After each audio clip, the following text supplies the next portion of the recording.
What's on my mind today is the thorny topic of politics as it relates to Zen, spirituality, questions around good and evil, and that tricky word that we could call the source, and the activity of the source, which is oftentimes translated as dharma in Zen Buddhism. The reason politics is on my mind is because in America, we just had our State of the Union address. For those of you who are not American, the State of the Union address is this event where the President of the United States gets in front of the American people and he or she blows hot air on them, and half the country says, "Oh my gosh, it's winter. Thank you for blowing hot air on us." And the other half of the country says, "Oh my gosh, it's summer. How dare you blow hot air on us?" That's the State of the Union address. It's an American custom. Let's take a step back from and get some perspective on this dichotomy between left wing and right wing and good and bad that monopolizes so much of our cultural conversation. And I want to do this by taking a look at a Teisho that my teacher gave back in 1997. So a Teisho is a public lecture that a Zen master or a Zen Roshi gives at a retreat. So it's a very specific kind of talk in the Rinzai Zen tradition. Like, I can give a dharma talk as a lay ordained Zen priest, which is basically me sharing my experience. I can't give a Teisho, which is kind of generally considered to be the Dharma speaking through the teacher, the truth speaking through the teacher. The teacher is just kind of the flute that the wind of Dharma is blowing right through. I don't have that permission or skill or whatever you want to call it, that really just permission to teach that way. A Teisho can be fascinating and profoundly boring at the same time. It can be weird, it can be tangential, and then it can suddenly be astonishingly precise. Teisho is a model or an example for me of a way of communicating truth, like with no BS, with oftentimes a lot of humor, without a desire to convince or entertain, but to channel something much deeper than intellect or opinion. A Teisho is always given on a classic Zen or Buddhist text, a koan collection like the Mumonkan or the Blue Cliff Record. The teacher will take a case from one of those and he'll give his Teisho on that, or maybe a line from a sutra. It's always given on a classic Zen Buddhist text, and it's always the teacher like interacting with the text and wrestling with it and bringing it to life, grabbing it, flipping it around with the strength of their wisdom and insight and showing us it from a new angle, that sort of thing. My tradition is the Rinzai tradition, and it was founded by Lin Chi, who was a Chinese Zen master. And there is a book called the Rinzai Roku. And Roku is book, the Book of Rinzai. Basically, it's the thinnest, tiniest little pamphlet you could ever possibly imagine. And half of it is just a student approaching the high seat where the master is sitting, saying something, and then Lin Chi hits him with the fan. So those of you who are familiar with sort of sometimes baffling Zen exchanges, this book is full of them. And The section I want to talk about today is the section that my teacher addressed in this Teisho that I'm going to unpack with you. And this section is called Guest and Host. And it's a very famous, very important section in Rinzai Zen. And it's so great because it's literally, you can fit the whole thing in one page with a reasonable font. That's how short it is. The guest and host section, ostensibly or on the surface, deals with 4 different ways that a student and a teacher can interact. So the guest is the student, the host is the teacher. But it also works on a deeper, I don't want to say metaphorical, just it works on a deeper level as speaking to the subjective or the relative and the absolute aspects of reality or the dharma. So the relative aspect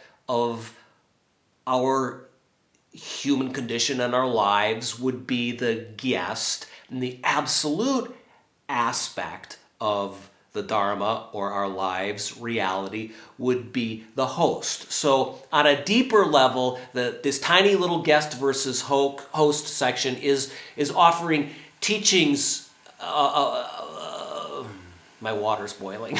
I'm making tea. You get the point. Hello there, tea. I'm back.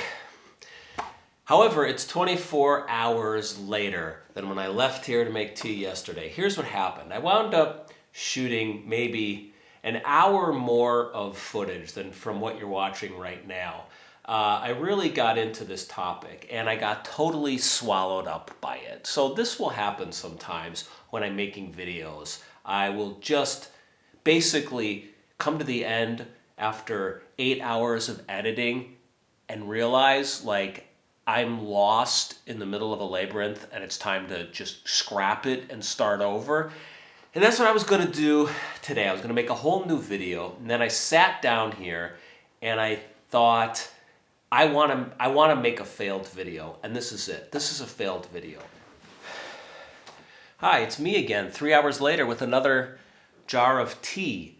What's happened now, no joke, is that I thought it would be clever to make a failed video about yesterday's failed video, but the failed video about the failed video failed. Now I'm making a failed video about the failed video about the failed video. I'm not kidding.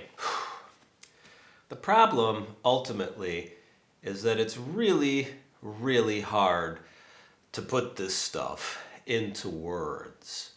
When a Zen master sits down to give a Teisho, there's this entire wise architecture built around that talk. There's a lot of ritual. I mean, my teacher would hold his text that he was giving the Teisho on, the Rinzai Roku, in a certain way, and he would offer it forward to the Butsudan, and he would bow, right? We were doing all this chanting, and we were, let's say, softened mentally, and our will to resist was softened by being up at 3 o'clock in the morning and sitting and meditating all day, so that by the time we got to his lecture, you know, we were ready to receive it, right? And then the teacher would interact with this classic Buddhist text, and as the teacher interacted with the text, something would arise, and you could never grab it, right? I was never able to grab it and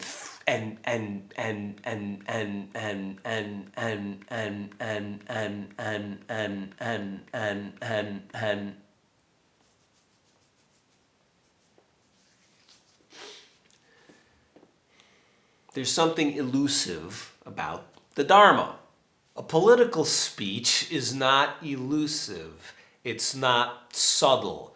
I can't imagine a style or mode of communication that is less like a Teisho than a State of the Union address, or for that matter, the rebuttal from the other side to the State of the Union address. In the Rinzai Roku, Rinzai talks about 4 different ways that people can interact. There are 4 different modes of interaction. And in the Teisho that I was looking at, Roshi talks about what's called the guest examining the guest. And for me, this part of the Rinzai Roku, my tea is getting ready to boil again, this part of the Rinzai Roku reminds me of political discourse. It's like Sarah Sanders Huckabee and Joe Biden. They're 2 different discourses butting against each other. That's the guest examines the guest. And aside from the guest examining the guest, there's the guest examines the host examines the host, and the host examines the guest.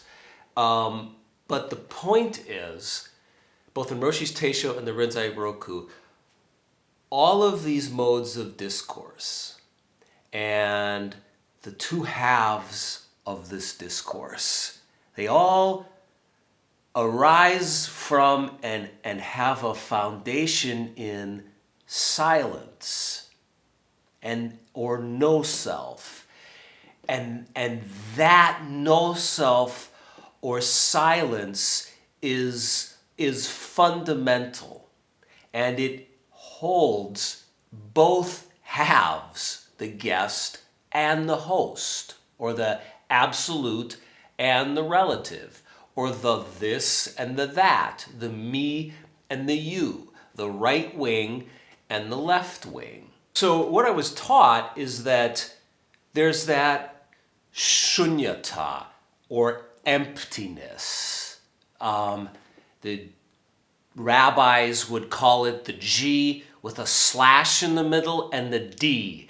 Plato called it the ineffable. Or was it Plotinus, I think? The Neoplatonists called it the ineffable. Well, my teacher would call it the zero, or true love. And he would say there is no will. It's willless. It's free from consciousness or self-consciousness. It's free entirely from thinking. It's silence. And they would say this condition is complete and perfect, and it has no qualities, no characteristics, no nothing, right? It's perfect. If it had a characteristic, that would mean it had contours and edges. And if it had contours or edges, it would be incomplete. But it's complete. The style of Zen that I was taught really challenges us and challenged me to continually consider that both what I consider to be good and bad have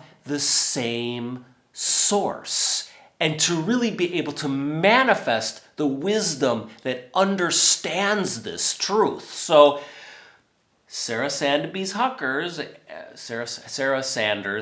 who gave the rebuttal to the State of the Union speech, and Joe Biden, or the Democrats or the Republicans, or the woke activist and the anti-woke activist. Like, how in what way are they coming from the same place? So that's the question, or the koanic type inquiry that I'm left with at the end of today's failed video. Now, a failed video is instructive, and that's why I have cobbled together this Frankenstein footage for you. It's instructive because it shows me, maybe you, the complete and total limitations of language and of human thought and of the human mind.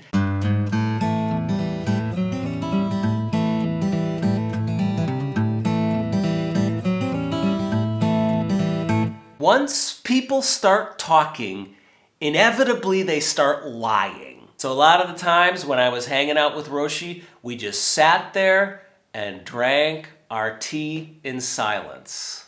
Thank you for your time and attention. You've been real patient.